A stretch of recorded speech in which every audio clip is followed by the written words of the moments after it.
Vamos abrir lá em segunda carta de Pedro. Estamos numa escola dominical e o Espírito de Deus me deu, enquanto eu meditava e orava por vocês, Deus me levou nesse texto. Estava lá em Santa Rita, no meu escritório, e foi assim muito bacana, né? Eu não sei se eu gosto mais de preparar uma mensagem ou de pregar.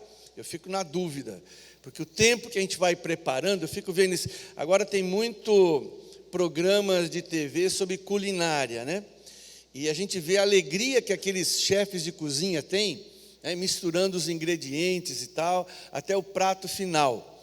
E nós que trabalhamos na obra do Senhor, que temos a responsabilidade de levar a palavra de Deus, a gente se sente ali no escritório como aqueles chefes de cozinha, né? Então a gente vai no texto, a gente para orar, a gente vê um idioma original, vai num comentário. É uma coisa muito boa. Estou falando aqui para vocês algo bem do meu dia a dia, né? É uma bênção muito grande. E poder chegar, né, diante dos irmãos e trazer tudo aquilo que Deus nos deu, tudo aquilo que Deus nos proporcionou para temperar, né, cozinhar, deixar no ponto, né, para que a gente seja bem servido. É algo muito gostoso, é uma alegria muito grande que eu tenho no meu coração servir ao Senhor. 2 Pedro, capítulo número 1, nós vamos ler do versículo 3 até o versículo 11. A minha versão é a versão NVI, talvez alguns tenham essa versão.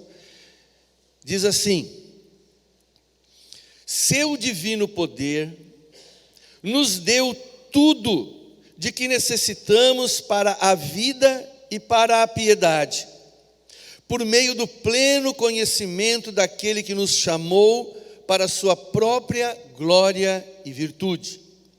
Dessa maneira, Ele nos deu as suas grandiosas e preciosas promessas, para que por elas vocês se tornassem participantes da natureza divina e fugissem da corrupção que há no mundo causada pela cobiça.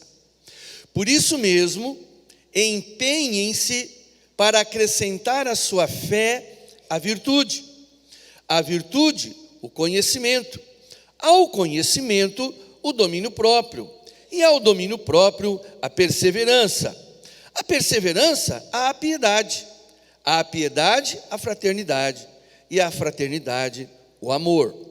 Porque se essas qualidades existirem e estiverem crescendo em sua vida, elas impedirão que vocês, no pleno conhecimento de nosso Senhor Jesus Cristo, sejam inoperantes e improdutivos. Todavia, se alguém não as tem, está cego, só vê o que está perto, esquecendo-se da purificação dos seus antigos pecados. Portanto, irmãos, empenhem-se ainda mais para consolidar o chamado e a eleição de vocês, pois se agirem dessa forma, jamais tropeçarão, e assim vocês estarão ricamente providos quando entrarem no reino eterno de nosso Senhor e Salvador Jesus Cristo. Amém? Quase não precisa falar mais nada, né? É tão clara essa mensagem que já poderia orar e a gente já ir embora.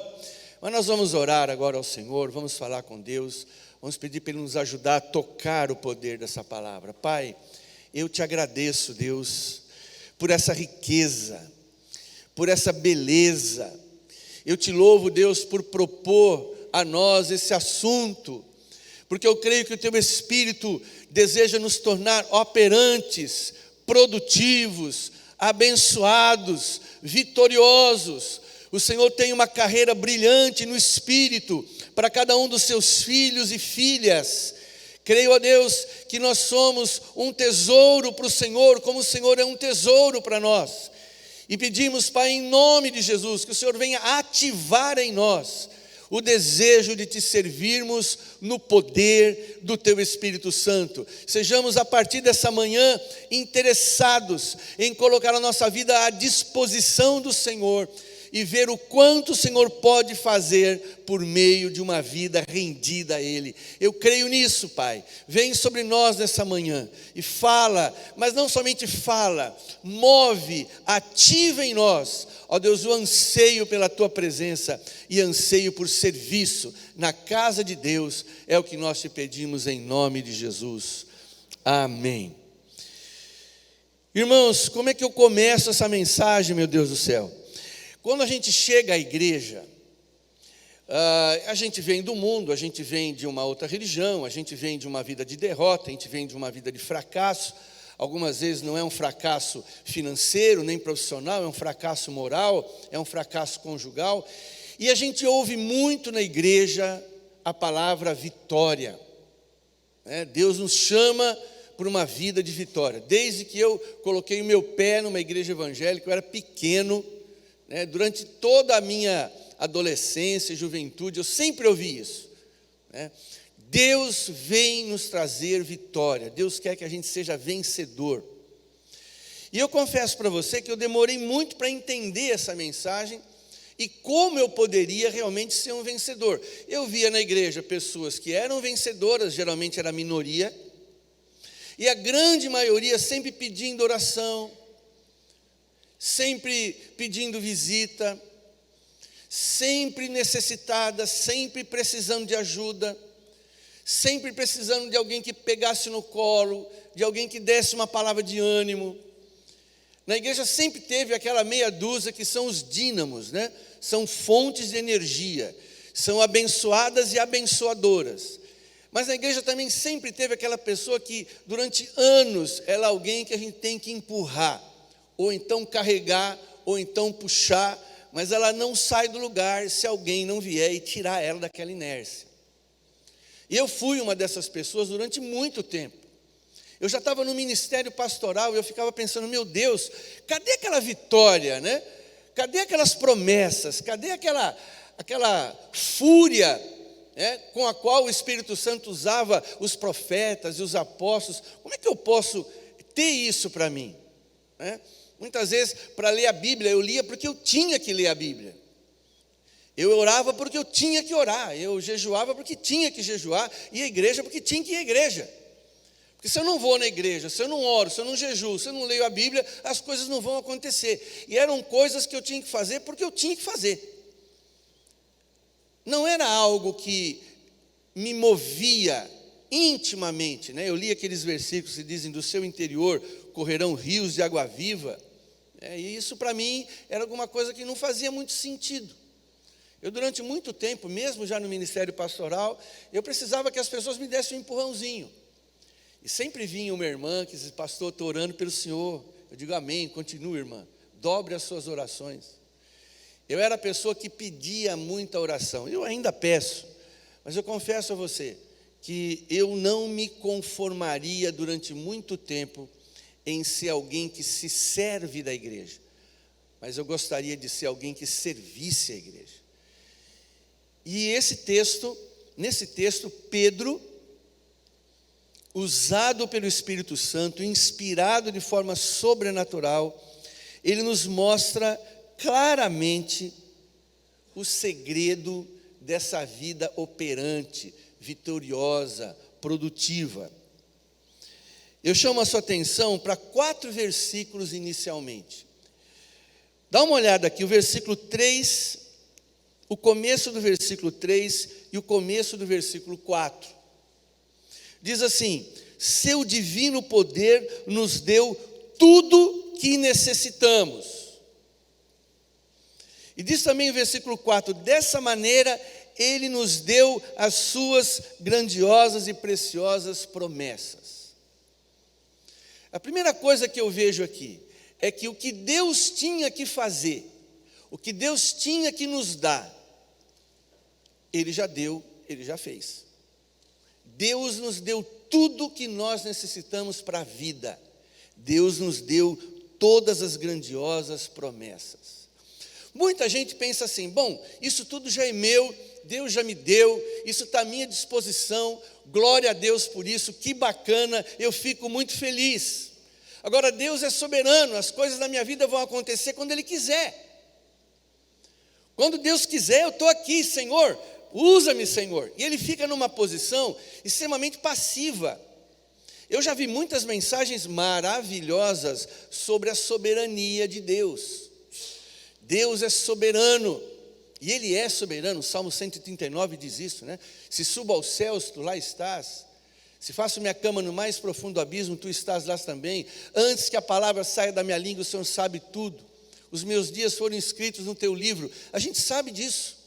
Porém, uma vida produtiva, abençoada, poderosa, operosa, vibrante, não depende apenas de eu haver recebido em Cristo tudo o que eu precisava. Olha só o que o Pedro diz, versículo 5. Por isso mesmo, empenhem-se. Ele repete isso no versículo 10. Portanto, irmãos, empenhem-se ainda mais. Ou seja, eu recebi o batismo no Espírito Santo, eu tenho agora que me empenhar. Eu recebi um dom espiritual, eu preciso me empenhar. Eu recebi tudo que Deus poderia dar para um ser humano, mas isso aí fica completamente sem valor. É como se eu ganhasse um carro e deixasse na garagem. Como a dona de casa ganhasse a sua air fryer importada e nunca usasse. Está lá, está na cozinha dela, está lá, está na garagem dele, mas não usa, não opera, não funciona, mas diz, Deus me deu, está lá, eu tenho tudo. Entre o ter tudo de Deus e ser usado por Deus, existe uma palavra chamada empenho.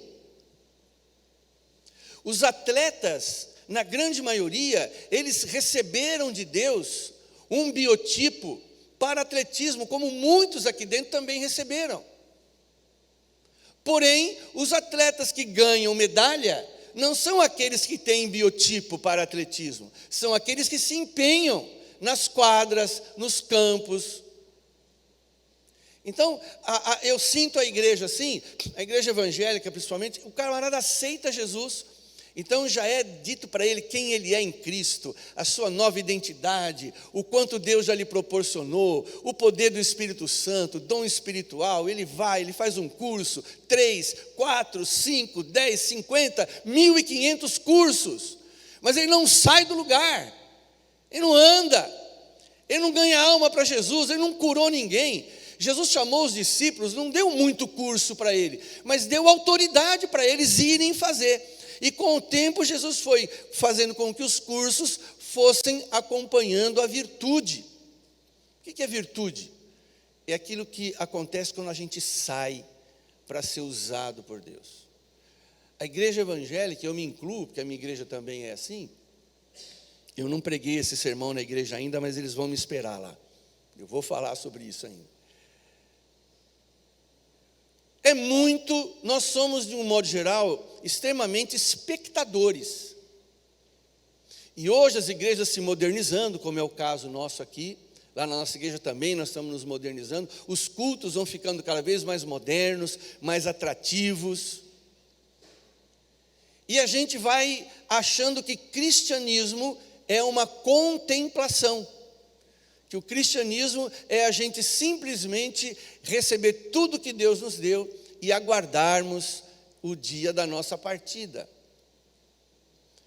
Poucas pessoas se envolvem, poucas pessoas se empenham, essa é a grande verdade. E Pedro diz isso, empenhem-se, duas vezes. Eu acho interessante quando a Bíblia tem alguns mistérios, alguns segredos que você só percebe se você meditar, né? 2 vezes a Bíblia diz, Deus nos deu, e 2 vezes ela diz, empenhem-se. Então, o que isso significa?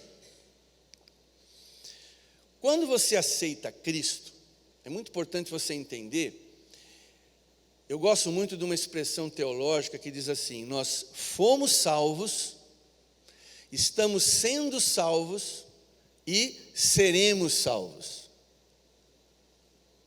Vamos repetir isso aqui? Eu não gosto de pedir para repetir, é uma coisa chata, uma coisa que eu detesto pedir, repete. Mas eu acho que é interessante repetir. Eu vou fazer uma pausa, não é o meu perfil, mas vamos lá. Primeiro, eu fui salvo, estou sendo salvo e serei salvo. São 3 tempos da salvação. O dia que você aceitou Cristo, você foi salvo. Se você morresse naquele dia, você estaria no céu. Enquanto você vive servindo, amando a Deus, você está sendo salvo. E quando Cristo voltar, no dia da sua partida, você vai ser salvo. Poucos irmãos entendem isso. E isso é tão verdadeiro que Jesus disse assim: vigiem e orem para que vocês não caiam em tentação. Nós muitas vezes colocamos o peso na palavra tentação, quando o peso não é na palavra tentação, é na palavra cair. Vigie e ore para que você não caia em tentação. Olha aí o número de desviados que tem lá fora. Já disseram que tem mais desviados do que crentes membros de igrejas. É impressionante, você vai evangelizar a pessoa fala: eu já fui crente. E aí ela já sabe muita coisa, você começa a falar, ela começa a bocejar. Eu não sei qual foi a experiência dela, nem que igreja ela se converteu, nem qual a profundidade da fé que ela teve. Mas a palavra de Deus diz: eu tenho que vigiar e orar. 1 Pedro capítulo 5, verso 8: sejam sóbrios e vigiem, porque o diabo, o inimigo de vocês, em algumas versões diz o adversário, anda ao derredor. O diabo não perderia tempo andando ao redor da gente se ele não soubesse que ele teria alguma oportunidade.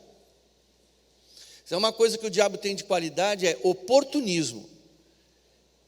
E ele não desperdiça as suas energias. É como a serpente. A serpente ela pode demorar muito tempo, mas quando ela dá o bote, ela sabe que ela vai acertar.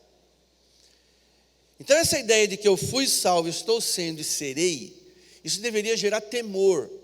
Falta temor de Deus nas igrejas. Tem muita gente dizendo assim, né? Crendo naquela tese que diz assim: uma vez que eu fui salvo, nada pode me tirar, nada vai me afastar. Eu já vi muita gente acreditando nisso. Aí o que acontece? Ele perde o temor. O mundo que ele vive é um mundo altamente sedutor. E a palavra de Deus está dizendo aqui: cuidado, senão você cai. Você tem um inimigo que ruge. Ele não desperdiça energia, ele só está esperando a hora que você vacilar para ele te levar de volta para o lugar de onde você veio. E a Bíblia diz que se isso acontece, vem mais 7 demônios e habitam lá. Então alguma coisa na nossa teologia está errada e a gente tem que entender isso, porque Pedro está corrigindo. Deus me deu tudo, mas eu tenho que me empenhar. É necessário empenho. Acordar cedo, ir para a escola dominical, entrar num curso, vir na vigília, ir no acampamento de casais, participar do retiro, ir na célula, ir no grupo familiar, ir no grupo de estudo bíblico, ir no evangelismo, mas me empenhar também em jejum, com a minha esposa, com os meus filhos, exercer os papéis, ver o que Deus espera de mim, empenho. Não é isso que as empresas exigem? Outro dia eu estava ouvindo lá a rádio, eu gosto muito de ouvir rádio, e uma das coisas a pergunta que foi feita para o radialista lá: como é que eu passo numa entrevista para emprego? A primeira coisa que ele falou assim: se empenha em conhecer a empresa. Se o teu entrevistador perceber que você se empenhou em conhecer a empresa, você já está 50% contratado. E ele começou a falar, e tudo que ele falava sobre entrar numa empresa e permanecer na empresa, dizia respeito ao empenho dele.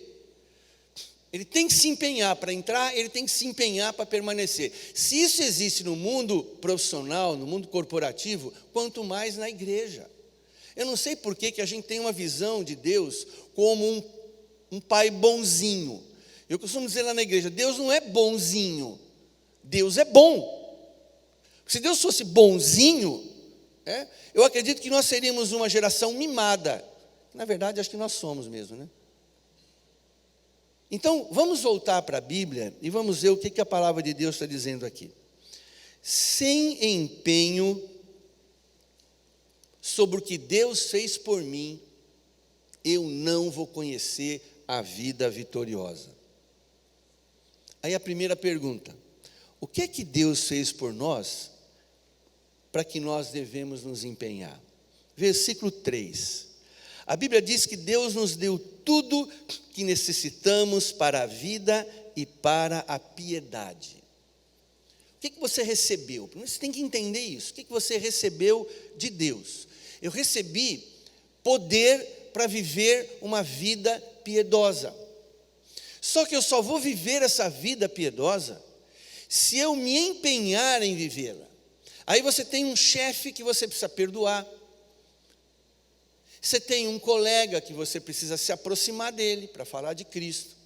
E a sua vida é cercada de situações, algumas delas controversas, outras perigosas, outras situações constrangedoras, outras têm algumas situações complexas, mas você simplesmente não se move, porque você recebeu tudo que você tem para viver uma vida piedosa, só que você não usa, não exerce, não parte para cima. Deus deu a terra prometida para Israel. Aí o que Deus fez? Pegou eles, colocou no helicóptero, chegou lá, baixou um por um, né? Já estava tudo preparado, tudo pronto, eles simplesmente desceram, foram comendo as uvas gigantes, as frutas, foram construindo. Foi assim que eles tomaram posse da terra prometida? Não! Como é que eles tomaram posse da terra prometida? Se fosse nos dias de hoje, a gente dizer, na bala, né? Eles tomaram posse da terra prometida na faca, na lança, no braço, no grito. Entende? As coisas que Deus nos dá, Ele não nos dá de uma forma assim como a gente presenteia os nossos filhos. Deus, Ele quer que a gente coparticipe das bênçãos que Ele nos dá. Então, Ele deu tudo o que a gente precisa para a vida e piedade, mas a gente é qualquer coisa menos piedoso, menos bondoso, menos generoso, menos perdoador. Então, aquilo que Deus me deu, eu tenho que exercer, eu tenho que partir para cima. Vitória só tem quem luta, quem batalha, quem joga, quem entra no jogo, quem defende bem, quem ataca bem. Então, o empenho é muito importante. Deus já me deu, já te deu tudo o que você precisa. E aí você fica assim, Senhor, me dá paciência com essa mulher. Deus fala, mas eu já te dei. Senhor, me dá paciência com esse menino, mas eu já te dei. Muitas das nossas orações são bobas. Por quê? Porque Deus já deu. Você está pedindo uma coisa que Deus já deu. Senhor, eu preciso de uma meia, mas você já está com meia no pé. Eu já te dei a meia. Muitas das nossas orações por nós são vazias. Elas simplesmente explodem como bolhas de sabão. Não chegam nem na altura de 2 metros. Porque Ele já deu tudo. Quando eu fico olhando para minha esposa, meus filhos, vejo os desafios que eu tenho na minha família, no meu parentesco, na minha cidade, e eu olho para o que Pedro está dizendo aqui, Deus já me deu, Sérgio vai lá e toma posse. Vai lá e acontece. Uma linguagem mais corriqueira, vai lá e arrebenta. Acabou, parte para cima. Deus nos deu tudo. Aqui no versículo 4, por exemplo. Dessa maneira Ele nos deu as suas grandiosas e preciosas promessas, para que por elas vocês se tornem participantes, em algumas Bíblias diz coparticipantes, da natureza divina. Ou seja, Deus me capacitou com promessas para eu viver o sobrenatural. Sobrenatural. Eu quero ver a igreja, ainda quero ver a igreja viver o sobrenatural. Quem lê o livro de Atos dos Apóstolos, gente, como eu tenho inveja. Se inveja é pecado, o Senhor me perdoa. Mas quando eu vejo aquele povo vivendo o que eles viveram, imagina Filipe sendo teletransportado. Não existia ainda a guerra nas estrelas, né? Mas ele foi teletransportado. Isso é viver sobrenaturalmente. Mas não, a gente está acostumado a ouvir relatos de sobrenatural do campo missionário, né? O missionário lá no Iraque, o missionário lá em Gana, o missionário lá no Peru, o missionário lá no Chile, o missionário lá na África, o missionário lá no Japão, aconteceu assim, e a gente lê aquele, né? Muita gente gosta de ler, eu gosto muito de ler, mas não. Você foi chamado e lhe foi dada promessas para você viver a natureza divina de Deus que já está em você. Você vai viver esse sobrenatural. Nosso acampamento de Carnaval 2020 já tem um tema, sobrenatural. Já falei para o pessoal, vai se preparando. O que mais que Deus me deu? Deus me deu aqui, final do versículo 4. Participantes da natureza divina e fugissem da corrupção que há no mundo. Então, essa capacitação de Deus para eu viver a parte da divindade dele em mim, é a capacidade que Deus nos deu para sermos uma gota de óleo numa água. A gente não se contaminar. Você sabia disso? O cristão, no mundo, é uma rolha de cortiça dentro de um tanque de água. É assim que o cristão deveria se sentir. Você pega uma gota de óleo, por exemplo, coloca num copo umidificador, põe a gota de óleo lá, enche de água o seu copo umidificador, tampa e bate. Quando você bater, você vai ver que fica um agito, uma espécie de uma espuma. Quando você desligou, o que vai acontecer com a gota de água? Está firme lá em cima, do jeitinho que você colocou, ela volta. Ela não se dilui. Nós temos uma natureza que nos permite vivermos no mundo sem nos contaminar. E eu nunca vi tanto crente preocupado com o ambiente que ele está, que é um ambiente ruim, é um problema e tal. E muitas vezes a gente vai fugindo. A Bíblia diz que a gente não deve fugir do mundo, a gente deve fugir das contaminações que há no mundo. E Jesus falou, não peço que os tires do mundo, mas que os livre do mal. Então nós recebemos, Jesus foi assim, ele era considerado amigo de publicanos e pecadores, e ele não se contaminou. Se você tem medo de se contaminar com o seu gerente, com a sua seção, com o pessoal que faz vendas com você, com a turma lá da loja, da repartição, da fábrica, da faculdade, da classe, alguma coisa está errada. Lembre-se, Deus já te deu essa capacidade de você estar no mundo e não ser do mundo, e não se contaminar com o mundo. Isso é glória de Deus em nós. Eu sei que o ambiente lá fora não é fácil. Eu mesmo sendo pastor, já com uma idade, já estou bem rodado. Assim mesmo a gente sofre tentação, a gente passa por situações constrangedoras, mas eu devo acreditar que por mais sujo que o mundo esteja, eu entro e saio desse planeta pelo poder de Deus, sem que nada me aconteça, louvado seja o nome do Senhor. Isso é salvação. Eu fui salvo e eu estou sendo salvo. E eu não estou sendo salvo simplesmente porque eu jejuo, porque eu oro, porque eu vou à igreja. Mas estou sendo salvo porque eu sou coparticipante da natureza divina. Não sou eu que tenho que tomar cuidado com aquela moça pecadora que está no meu trabalho. É o pecado, é o diabo que tem que tomar cuidado com a santidade que Deus me deu. A questão é inversa. E nós muitas vezes não conseguimos enxergar isso. É o contrário. É o diabo que tem que tomar cuidado comigo, é o pecado que tem que tomar cuidado comigo, porque eu sou um santo no meio deles. E o crente pode estar sozinho numa empresa, mas com Deus ele é a maioria. Vai ser sempre assim. Bom, aí vem a questão do empenho, Em quem eu devo me empenhar? Pastor, beleza, eu entendi tudo que o senhor falou. Meu Deus, é isso mesmo, eu vou começar a viver isso aí, não vejo a hora de chegar segunda-feira, eu já vou chegar diferente lá no meu setor. Mas, veja bem, Pedro ainda diz aqui a questão do empenho. Versículo 5. Por isso mesmo, ou seja, por todo o investimento que Deus fez em você, por tudo que Deus te deu, por tudo que Deus já operou na sua vida, por tudo que você já recebeu, empenhe-se para acrescentar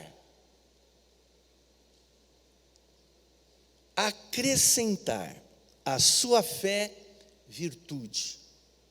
Nós poderíamos ficar aqui um tempo longo dissecando isso aqui, Mas eu queria resumir mais ou menos assim: eu devo me empenhar em ampliar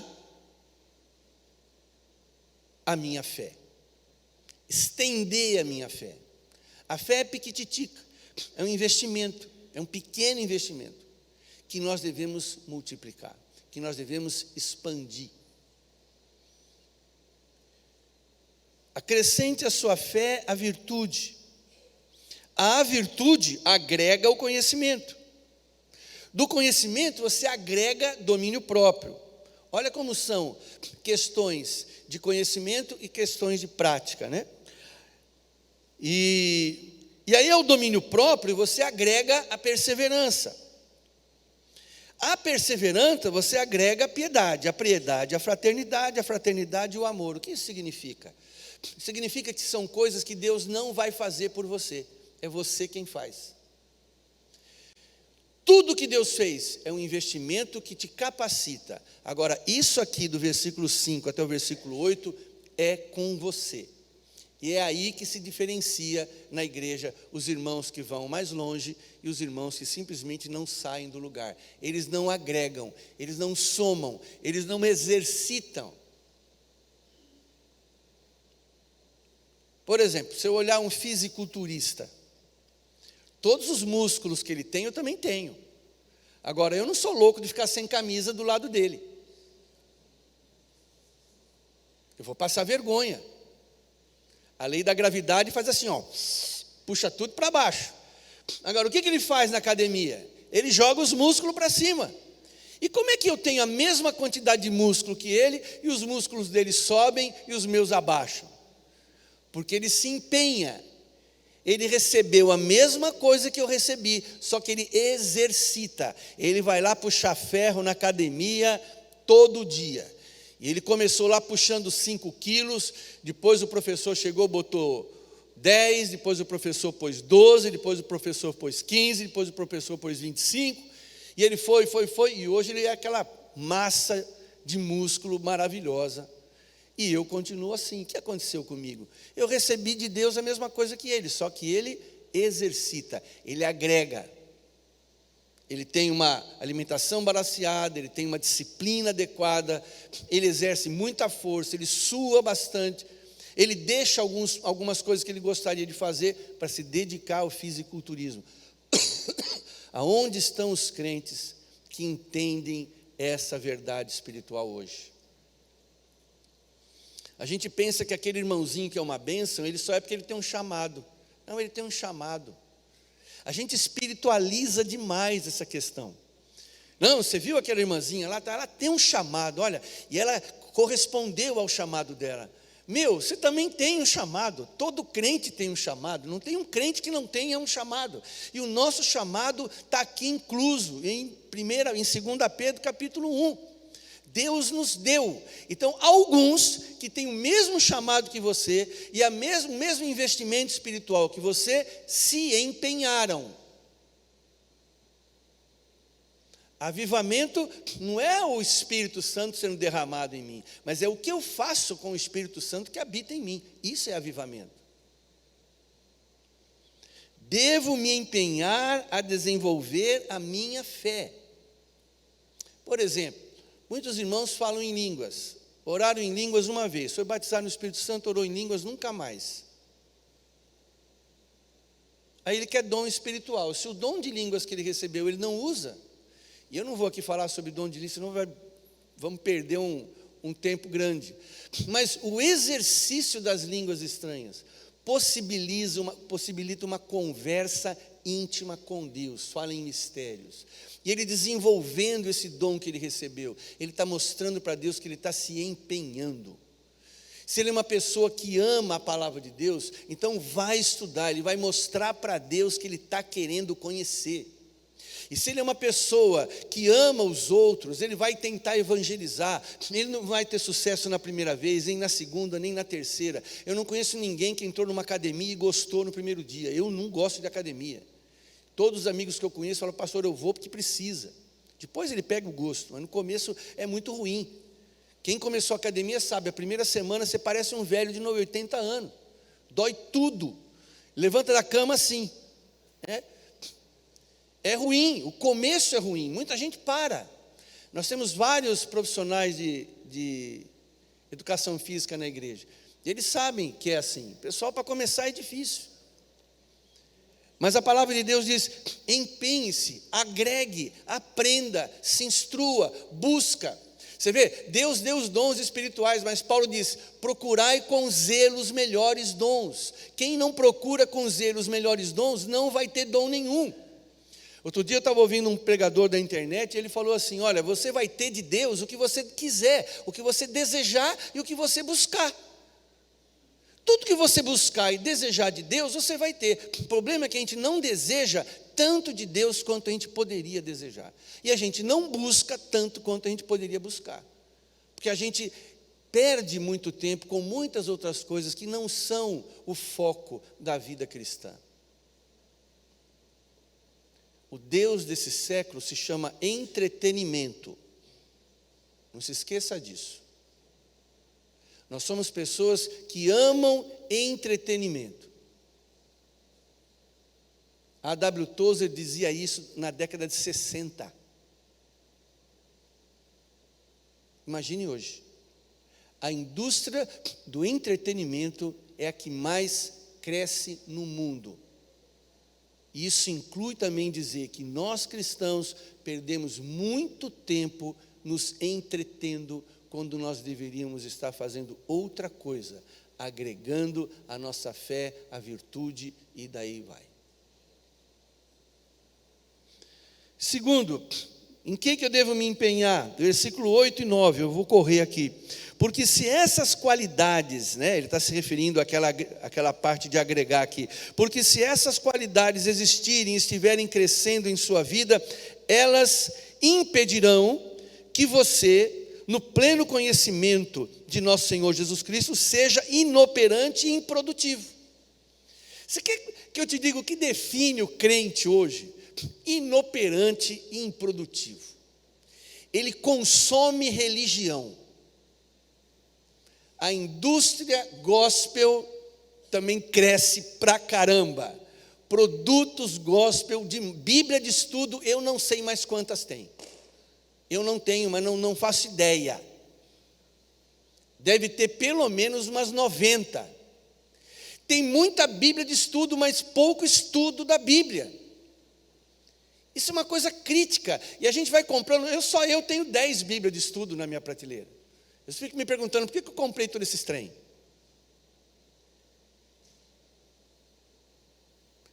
Eu não quero ser inoperante nem improdutivo. Muita gente corre atrás do conhecimento pelo conhecimento. Muita gente compra a Bíblia de estudo por curiosidade. Mas Deus não nos chamou apenas para sermos curiosos das coisas espirituais, ou para crescermos em conhecimento. Parece aquele crente girino, né? Conhece o girino? O girino, ele tem uma cabeça imensa e um corpinho desse tamanho aqui. Ele é ridículo, né? Você viu um girino andando, ele é meio ridículo, ele é todo desengonçado. Então tem muito crente que tem muito conhecimento, mas a vida dele não produz absolutamente nada para o reino de Deus. Não ganhou uma alma para Jesus, não foi usado para curar ninguém, não tirou a dor de ninguém, não deu ombro para ninguém, não visitou ninguém, não chorou com ninguém, não consolou ninguém. Mas ele conhece pra caramba, conhece muita coisa. É uma enciclopédia bíblica ambulante. E posta na internet os versículos, os comentários, e você fala, nossa, o cara está arrebentando mesmo. Mas vida não tem. Não se empenha com respeito à vida. Eu gosto de estudar, eu gosto de ler. Eu leio em média 3 livros por vez. Eu começo a ler um aqui, aí pego outro e volto para aquele, vou lendo, vou 2 num dia, 3 num dia, um dia outro, e gosto de ler 3 livros, geralmente 3 gêneros diferentes de leitura. Mas se isso não se transformar em produtividade, grave essa expressão aí, né? Se isso não for algo operoso e produtivo, não tem valor nenhum. Puxa vida, as empresas querem resultados, e você acha que o reino de Deus não? Não, as empresas querem resultados, as fábricas querem resultados, quem trabalha com vendas quer resultado, Deus não. Outro dia uma pessoa falou assim para mim, pastor, o que importa é a qualidade, não é a quantidade. Bom, Mas toda empresa que tem qualidade, o que vai acontecer com ela? Lá em Santa Rita tem algumas empresas de doce e outras de temperos.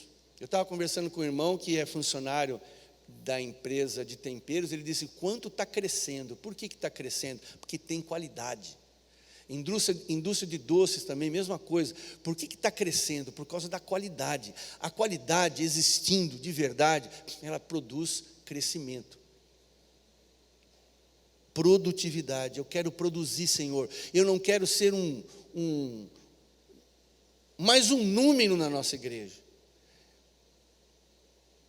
E você sabe que a gente assume tanto esse papel de ser um número na igreja, que a gente senta sempre no mesmo lugar. E se a gente chegar lá e o nosso lugar está ocupado, fica bravo. Eu ouvi falar agora que tem igrejas que elas pontuam os assentos de acordo com o foco do ar-condicionado. Então você chega, as cadeiras azuis, elas têm ar-condicionado voltado para elas. As laranjas, não. E as amarelas, é uma coisa interessante. A pessoa já pontuou toda a igreja, para que as pessoas vão. Tal é a inoperância e a falta de produtividade do cristão. Ele está extremamente preocupado consigo, não está nem aí para a condição do mundo perdido. E por último aqui o Pedro, ele diz que eu devo me empenhar em desenvolver minha fé, em ser operoso e produtivo. E eu devo aqui, olha que coisa bacana, aqui no versículo 10. Portanto, irmãos, empenhem-se ainda mais para consolidar o chamado e a eleição de vocês. Percebe? Eu tenho que me ocupar nessa consolidação. O que é uma pessoa consolidada? É uma pessoa que não tem a menor sombra de dúvida que ele é útil no reino de Deus, que ele já ajudou muita gente a crescer e se estabelecer no reino de Deus. Ele está amplamente suprido para chegar no céu. Ele vai chegar no céu com as mãos cheias. Você sabe que aquele livro, eu citei aqui, acho que da última vez, um livro chamado Santidade Sem a Qual Ninguém Verá o Senhor. Alguns irmãos até compraram, estão lendo, ou já devem ter terminado de ler. E ele fala sobre isso. Ele fala que a passagem da vida para a eternidade, para alguns é bastante sofrida, com temores e tudo mais. Mas para outros que foram operosos e produtivos, essa passagem é uma passagem muito alegre, muito feliz. Ele está amplamente provido. Olha aqui o texto diz, né? Empenhem-se ainda mais para consolidar o chamado e a eleição de vocês, pois se agirem dessa forma, jamais tropeçarão, vírgula. E assim vocês estarão ricamente providos quando entrarem no reino eterno de nosso Senhor Jesus Cristo. Os grandes homens e mulheres de Deus que foram ricos em bênçãos para os outros, entraram na vida eterna providos de muito consolo e de muita paz.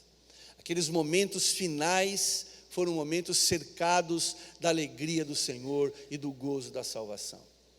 E essa consolidação também tem um outro papel, né?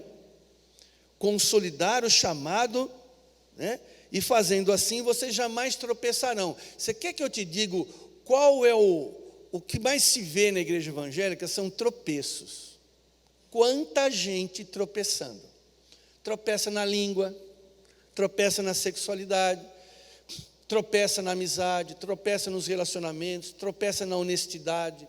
E a igreja está aí para ajudar. Vamos lá, meu irmão, tal, é uma disciplina, é um aconselhamento, é gabinete pastoral, e vai, e aconselha. O cara tropeça de novo, torna a tropeçar.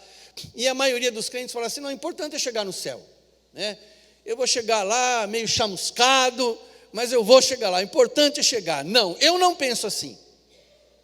Eu não penso em chegar no céu depois de 25, 30 tropeços, todo machucado, todo chamuscado. Cheguei no céu, glória a Deus, fecha a porta aí, anjo, eu estou garantido. Eu não penso em chegar ao céu assim. Eu não acho que é nobre para um cristão simplesmente viver nesse mundo para herdar a salvação. Você corre o risco de não ser salvo. Mas a gente vai dizer que eu estou falando heresia aqui. Não brinca com essas coisas. Eu lembro do irmão que uma vez falou para mim, pastor, eu acho que eu estou me desviando. Eu disse, é? Eu vou te dar uma revelação de Deus agora, você já está desviado. Recebe aí em nome de Jesus. Que isso, pastor? Você já está desviado. Se você está falando para mim que está desviando, você já desviou. Não se brinca com essas coisas. As coisas de Deus são muito sérias. A gente tem que entender isso aí. Não, a vitória, meus queridos, só tem quem cruza a linha de chegada, quem vai até o fim, quem vai além, quem investiu tempo, quem investiu recurso para atingir o lugar no pódio. Isso é vencer. E vencer eu preciso de duas coisas. Primeiro, crer em tudo que Deus me deu e me empenhar em fazer com que todo esse investimento de Deus tenha valido a pena. Eu quero encerrar na palavra do apóstolo Paulo. Eu até montei, eu tenho um blog e eu escrevi um artigo sobre a dívida de Paulo. Isso está no meu coração, eu durmo e acordo com isso. Paulo fala assim: eu sou devedor. O que movia o ministério de Paulo? Por que Paulo estava disposto a apanhar, estava disposto a sofrer, estava disposto a passar por qualquer problema? Ele sentia que ele devia, e ele tinha que pagar essa dívida. Que dívida era essa? Todo o investimento que Deus fez na vida dele. Paulo recebeu tanto investimento que ele disse: eu não posso guardar isso só para mim. Eu tenho que colocar isso na mão de quem é de direito. Então ele diz: eu sou devedor aos gregos, sou devedor aos judeus, sou devedor aos romanos, eu tenho uma dívida. Você, meu irmão, minha irmã, que aceitou Cristo como seu Salvador, você recebeu o Espírito Santo, você está instruído na casa de Deus, não se esqueça disso, você tem uma dívida a saldar. E o que vai mover você em direção às pessoas é a dívida. A Bíblia diz: a ninguém ficares devendo qualquer coisa a não ser o amor. Nós somos devedores em amor. Eu recebi perdão de Deus, e esse perdão é tão abundante, que eu tenho uma dívida com as pessoas que me machucaram. Eu tenho que perdoar elas, porque eu recebi muito perdão de Deus. Eu recebi muita graça de Deus, então eu tenho que ser gracioso com os outros. Então, quando eu olho para vocês, o que eu penso? Eu tenho uma dívida com a igreja de Valadares, eu vou lá e vou dar o meu melhor. Quando eu chegar na minha igreja, eu vou falar a mesma coisa. Eu tenho uma dívida com esse povo aqui de Santa Rita. O ministério de Paulo era movido a essa dívida. Eu recebi tudo o que eu precisava, e agora eu tenho que me empenhar em fazer com que esse investimento que Deus colocou em mim me ajude a saldar essa dívida. Em nome de Jesus. Você crê que Deus te deu tudo o que você precisa para a vida e para a piedade? E você já sabe o que você vai fazer com isso a partir de hoje? Vamos ficar de pé?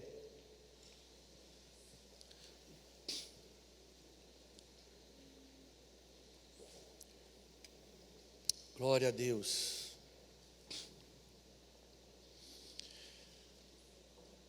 Senhor, eu quero pedir agora que o Teu Espírito Santo venha revelar de maneira bem pessoal a cada um dos meus irmãos e irmãs aqui presentes o quanto o Senhor tem sido bom para eles, o quanto o Senhor tem investido neles. Não os deixe, Senhor, sair daqui hoje sem que eles tomem uma postura madura e honesta diante de Ti. Espírito do Senhor, que nos inspirou nessa manhã a compartilhar essa palavra. Essa igreja é uma igreja operante, produtiva, e será ainda mais quando esse meu irmão, essa minha irmã entenderem que é uma dívida a ser paga. Há pessoas lá fora que são tão pobres espiritualmente. Há pessoas lá fora que estão arruinadas, destruídas, abandonadas. Há pessoas lá fora que se algo não for feito, a alma delas estará eternamente, irremediavelmente lançada no inferno. Há pessoas lá fora nas drogas, na prostituição. Há pessoas lá fora vivendo um inferno em vida. O Senhor tem nos dado em abundância. Ore machaya mia sundere kanai que masala shoi se manandere basi e kanamanais. Oh, meu Pai, move a tua igreja, Senhor. Move cada um. Ativa no coração de cada um o anseio de dizer: eis-me aqui, Senhor, envia-me a mim. Eu recebi, eu já tenho, eu já sou, eu já sei. Agora envia-me, Senhor. Leva-me, Senhor. Ajuda-me, Senhor. Oh, aleluia. Glória a Deus. Há pessoas aqui que têm ouvido de Deus, que têm ouvido do Senhor, e que muitas vezes dizem: Senhor, eu não sei como começar. Vá para a sua casa e comece dentro da sua casa. Comece entre os seus familiares. Comece com os colegas da escola, da faculdade. Comece com seus primos. A igreja está sendo levantada para amar quem ninguém ama, para abraçar quem ninguém abraça, para chorar com pessoas que estão chorando, e porque elas choram, elas estão sendo desprezadas.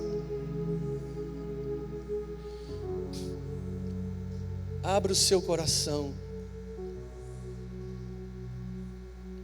Oh, aleluia. Obrigado, Jesus. Eu sinto a doce presença do Senhor. É impossível não sentir. Sinta o amor que Ele tem por você. Lembre-se de quanto Deus fez por você. Aquele homem endemoniado foi liberto, endemoniado gadareno, e ele não queria mais desgrudar de Jesus. Ele queria ficar com Jesus. Mas Jesus disse para ele assim: vai e anuncia aos seus tudo quanto Deus fez por ti. É claro que nós queremos ficar com Jesus. É claro que o ambiente da igreja é altamente convidativo, confortável.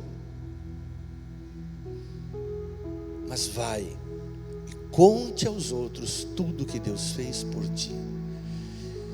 Profetizo sobre a sua vida: você vai ser operante e produtivo. Você vai fazer render muitas e muitas e muitas vezes os dons e os talentos que Deus te deu, em nome de Jesus. Você vai marchar, você vai ser um guerreiro, uma guerreira. Você vai atuar, vai transformar tudo isso que Deus te deu em vida, em poder, em virtude, em conhecimento para os outros. Deus vai te pôr em movimento. Se prepara, porque Deus vai te pôr em movimento, em nome de Jesus.